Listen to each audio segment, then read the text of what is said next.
Thanks for the introduction. That was very nice. Yeah. By the way, tonight is the next Stammtisch in the Café am Josefsplatz. So if you don't have any plans, you can just go there. Thanks a lot for coming to my talk about human buffer overflow. I'm very happy to have the opportunity here to talk about that topic because it's something that I think about a lot. You already heard about what I do professionally, so I want to share something with you about my early private life. I don't know about you, but as a kid and as a young adult, I spent more hours than I'd like to admit playing strategy games like Settlers of Catan, Civilization, Sims. Did any one of you also play that? Are you familiar with that? Very good. So you maybe can relate with what I say. So I loved building those nice little worlds for the tiny persons on my screen. It was really nice at first, but very quickly my nice playground turned into a mess. So, and no matter how hard I tried, and maybe I was not very good at it, that's also possible, there was never a perfect balance between people, resources, money, happiness. And so one moment I was flush with resources, and then suddenly my settlers were starving because I didn't build another farm. I was too busy to build a cathedral to reach some other level. So yeah, it was really not so easy to keep a good balance. And not only with the village I built or the house I maintained, but also from time to time there were external factors like my neighbors doing an invasion, so I had my army that I had to get into a position to defend what I built. It felt like how we Germans say, einen Sack voll Flöhe hüten, which translates to herd a sack full of fleas. Or, as I learned, you can also say herding cats, which seems to be impossible. So it was constantly reacting, never quite catching up, everything moving in all directions at once. And sure, in a game like that, that tension is part of the fun. It's a challenge that you accept. But when the same feeling shows up in your work, then that's not a good feeling. And that's exactly how it can feel like being a software developer today, or also a security engineer. So between writing clean code, shipping fast, staying up to date, learning new tools, collaborating across teams, and also making sure that everything is secure, the teams and their brains can get overloaded. And that is what this talk is about. So what happens when people like systems overflow, when security tasks add to the load? And yeah, the question is how can we design better processes that don't break the human buffer? So in this talk, I want to tell you about the cognitive load theory. I want to talk about how security adds to the cognitive load to the already existing load that the software development teams have. And I want to show you some examples for addressing the additional load that security creates. So let's start with the cognitive load theory. What is cognitive load? So I'm a big fan of the book Team Topologies. Maybe one of you knows that. It's a book that talks in detail about communication pathways in organizations, about team structures, and also about cognitive load. That's where I discovered this topic. It's not a cybersecurity book, but it's a book about organizational design and team interaction in modern software development. I highly recommend that you read it if you don't know it already. Yeah, in my work as a cybersecurity consultant, I work a lot with developers and development teams. And let's be honest, more often than not, I am one of the persons putting more on their plates. So I come with security assessments. I talk about security requirements that have to be addressed. I may introduce new tools that they have to learn, and I ask questions that interrupt their train of thought. And that got me thinking, how exactly does security make the load heavier? And I want to share with you now what I learned about cognitive load and what role security plays for it. The term cognitive load has been established by and the Australian psychologist John Sweller in 1988. So it's quite old, that concept. His paper, Cognitive Load During Problem Solving, Effects on Learning, became the foundation of cognitive load theory. And since then, many researchers have built on it and gained deep insights about how the human brain stores and processes information. Let me give you a quick overview what they found. So you might be familiar with the terms long-term memory and working memory. And a quick note, so this is not an exact medical illustration of the brain and location of memory, but to make it more visually appealing, we have this. So in cognitive load theory, the long-term memory is where knowledge is stored, and the working memory is where we actively process information in the moment. Research has found that the working memory is kind of limited. It's only capable of holding up to about 7 items or elements of information at a time. And in comparison, the long-term memory can hold seemingly unlimited information. What is particularly interesting about how these information are stored and how both types of memory work together is part of the research that Sweller did. So the research is based on a study in which chess players were tasked to solve chess problems. They were presented with board configurations from real chess games. That's important, that they are from real chess games. And the study showed that experienced players were much faster in finding the best next moves, while chess novices spent much more time in analyzing the configuration and finding the best next move. The same was not true for random board configurations, where the pieces were just randomly placed somewhere. So the experts were not faster in that case. This led the researchers to realize something interesting. The experienced players weren't just faster, they were using kind of mental shortcuts called schemas to recognize patterns on the board and quickly decide on the best next move. A schema can be described as a categorization of elements of information that is stored in the long-term memory and accessed when needed. And that's not only true for complex things like chessboard configurations. It's much more basic. Anything we learn as humans is stored as schemas in our long-term memory. For example, that we know how to behave at a conference or how a conference works is also a schema that we have learned when we first visited a conference. Or airports are also a good example. So maybe all of us have been at an airport. We don't need to know every single airport in the world to know how generally an airport works and what we have to do there. So we store this as schemas in our long-term memory. Schemas are important because they reduce load in our working memory by letting us solve problems without juggling every single detail at once and making decisions without starting from scratch every time. They are very essential when we have to make decisions under pressure.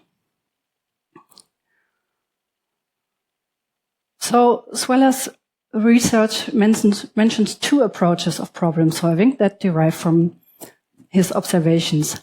The schema-driven approach that I already mentioned, so where a person accesses their existing knowledge to recognize a pattern and use that for problem solving. And then we have something that's called means-end analysis.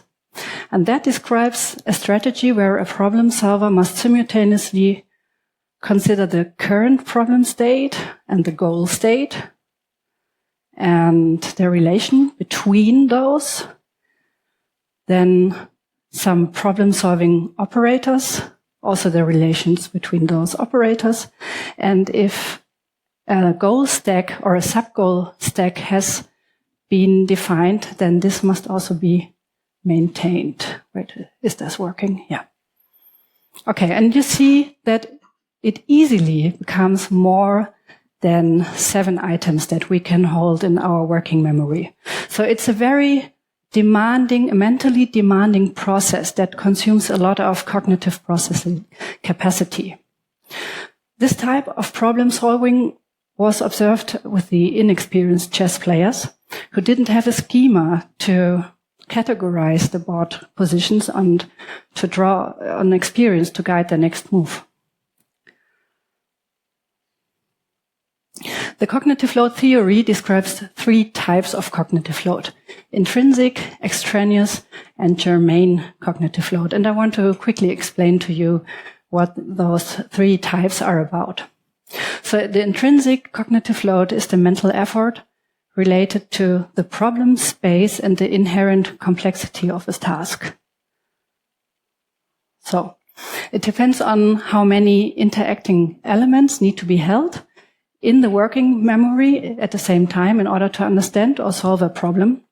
And an example for that would be from the chess world, learning how the pieces move, what the rules are, the concept of check, checkmate. So this is just inherent for learning chess. In the world of software development, examples could be something like learning the syntax of a PHP class or Java. The intrinsic cognitive load cannot be reduced. It's inherent and we just have to deal with it. The extraneous cognitive load refers to the way information or tasks are presented or handled, not the task itself. But how we have to work with it. And in our chess example, that would be the cognitive effort that we need to learn from a poorly written book about chess, or if we try to learn chess from someone who is really bad at explaining. So that would create a lot of extraneous cognitive load for us. In the world of software development, that could mean undefined or manual processes that developers are expected to remember. For example, manual deployments or manual configuration of services, or workflows where they have to switch between different tools. Extraneous cognitive load is controllable and it can be reduced with better processes or with automation.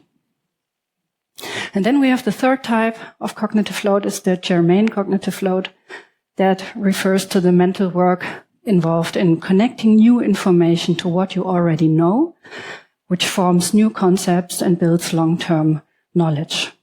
It's considered the good kind of cognitive load because it leads to learning and to long-term retention and high performance. In our chess example, that would mean that we analyze a specific board configuration and apply the rules that we already know, apply strategies that we already know to what we see, and then maybe recognize a tactic.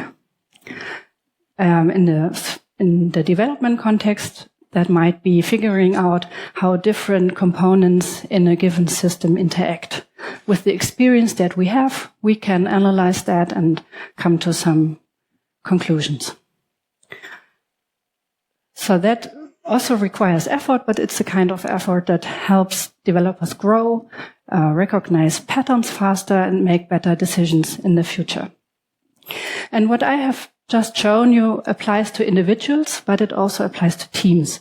And that's the level I want to focus on, because modern software development and cybersecurity are both fields that are complex. They require knowledge-rich problem-solving tasks, and high amount of information have to be processed here. There is a lot of skill needed. So that's why I'm focusing on teams.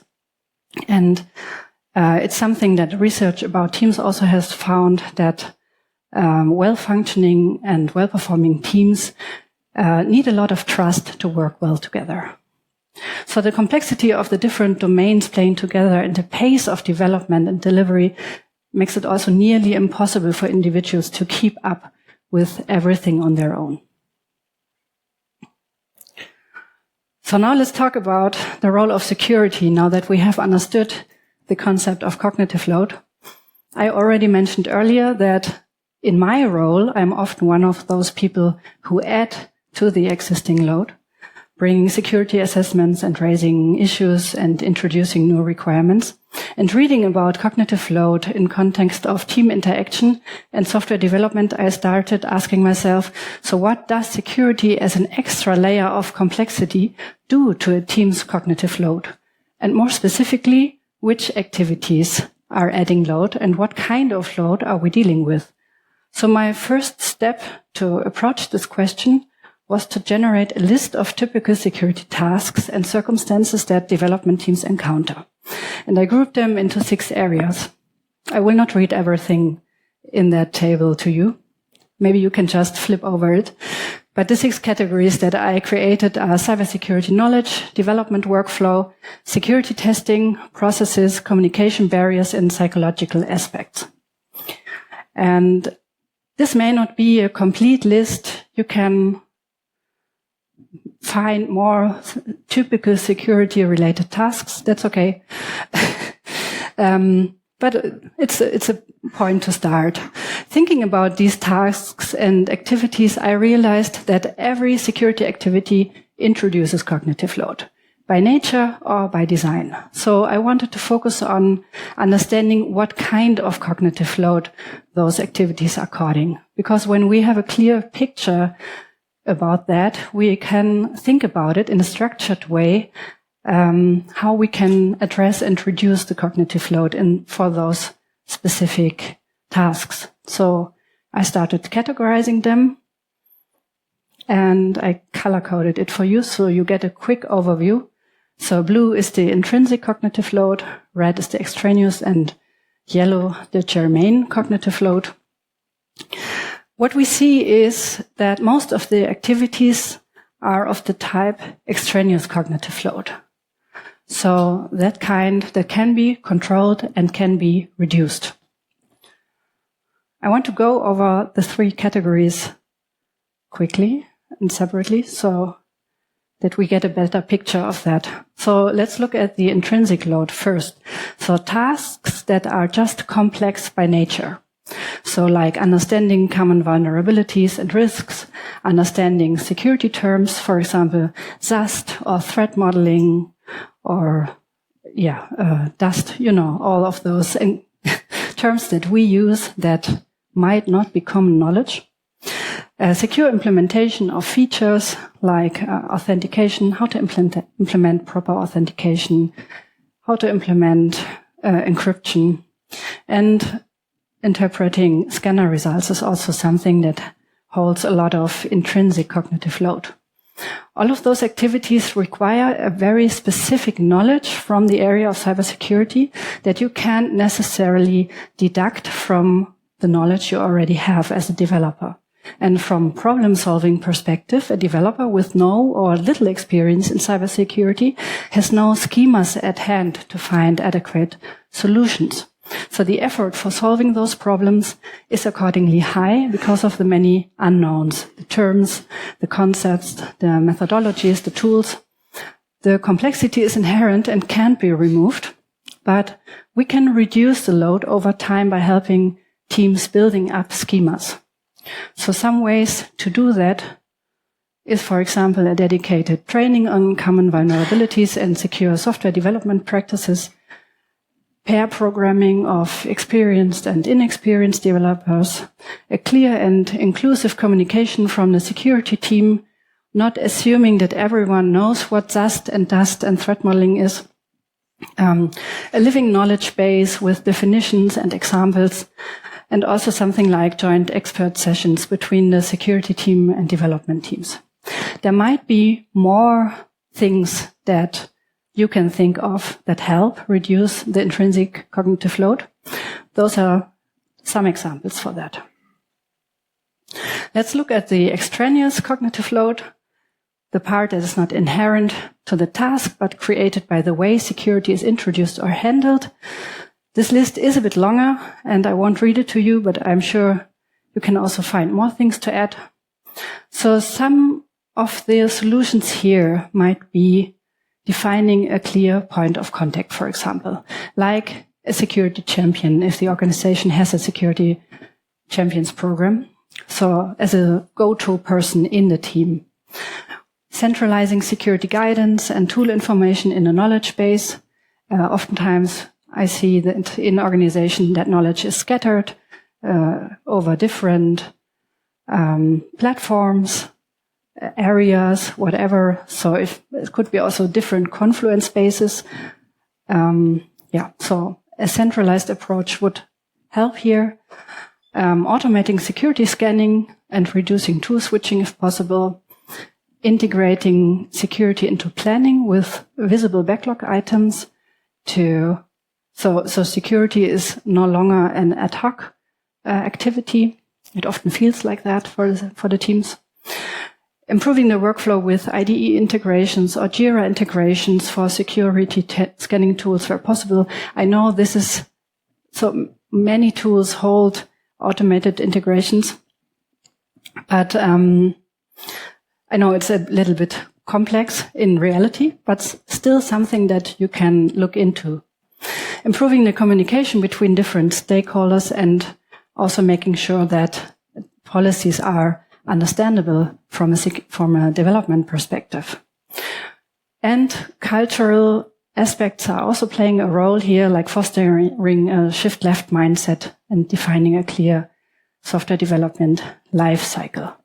And for the points that have an emotional or psychological component, building a security community in the organization might also help as a safe space for asking security-related questions. That's also the one thing important here. For the one germane task on my list, feeling safe to experiment and learn about secure development, that's also, of course, a cultural topic. A positive security culture fosters this good collaboration between the development teams within and also between development teams and security team, knowledge exchange formats and things like that help here to create that safe space for learning. Okay, I only have a few minutes left, so let's dive into the real-life examples. The first one I brought you is called the Pipeline Abstraction Layer, PAL. Luckily, a nice word for that. So PAL is a platform service we built that helps development teams to integrate security scanning tools into their CI/CD pipelines in a standardized and containerized way. So we provide the code for the pipeline configuration, and they just add a few parameters and add it as a job in their pipeline. So this approach has been realized by my colleague Michael Wager, who is now with GitLab, so that matches very well. The key idea is that there are no custom integrations, no tool-specific configuration work to do, and no maintenance on the shoulders of the development teams. We use PAL for SAST scanning, for container scanning, and infrastructure as code scans at the moment, and this can also be extended. So how does the pipeline abstraction layer reduce cognitive load? The development teams get a clear, standardized way to integrate security scanning with pre-configured images. The integration is well documented and centralized. Maintenance of the images is centralized as well and done by the security team. And the teams automatically get the latest versions of the tools. So the solution is also optimized for supporting multiple CI/CD systems. And the development teams don't have to deal with tool-specific UI or configuration. And when we want to switch the tool under the hood as security team, we can do that. And we already tried that. It worked quite well. So I'm happy that this concept worked. So, and the second, I think we have room for a second example. The adaptive questionnaire for SSDLC onboarding. So for a while in one of the companies I do consulting with, there was no clear process for the SSDLC onboarding. The teams were just required to do secure software development with no further details. So they reached out to us, to the central security team, and asked for clarification and support. And we had a meeting and explained to them what was required. We asked them questions about their application to find out which kind of security scanning tool was suitable for them. So in case of a bespoke application, that would be a SAST scan. In case of a commercial off-the-shelf, a threat modeling would be better. And so at some point, we needed another solution. So we built this adaptive questionnaire that teams can just pull up, and they are walked through the important questions, and depending on their answers, they get only the questions that are relevant for them. And there is a lot of things in the background as well. So we ask for the application type. There are checks in the background if the app is already onboarded, because that also happens sometimes that teams don't know they are already onboarded.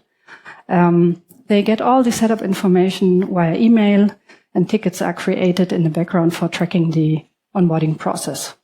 So the main goal here was to enable the development teams to start the onboarding process independently and get all information they need from a centralized place. I think we are out of time now, and that's fine. I had another example, but we can skip that. So thanks a lot for your attention. I have a slide with some resources for you if you're interested to dig deeper into the cognitive load topic. Yeah, and that is, thanks a lot for your attention.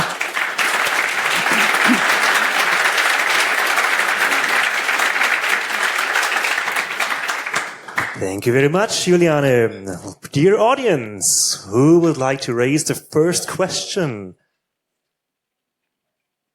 You can see there's a catch box, so anyone can just raise the hand and you get the catch box for your first question.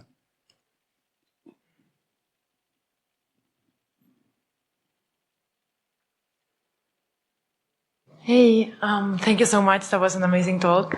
I just want to ask, what was the third example? I'm really curious. It's about a security champions network.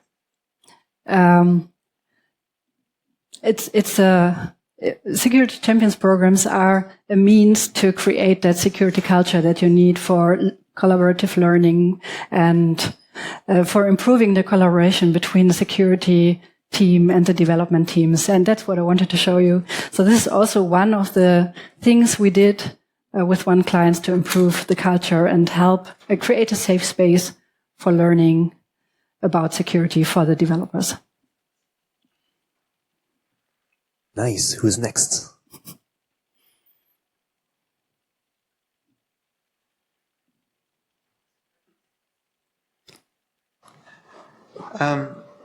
So one thing I have noticed is that in many cases people use Excel not because they love it, but because it's the only thing available. And it's very often just introducing new tools to have fancy forms or these additional things face the stronger barriers. So what could be a good way of simplifying tasks with the tools that are commonly available? Yeah, I understand that you cannot walk away from Excel completely in many organizations. That's also totally okay. I was thinking of a case where teams got a Excel questionnaire with 200 questions just sent without further instructions, and they never reacted to that. So it was not really working for the security team because they never got a response.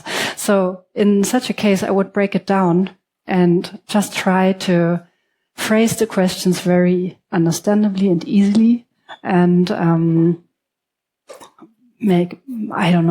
maybe break it up into different sections. And if they're still not able to deal with it, maybe you need a meeting to walk them through and have a more interview style thing. Yeah. Okay, and let's say thank you again to Juliane. Thanks a lot.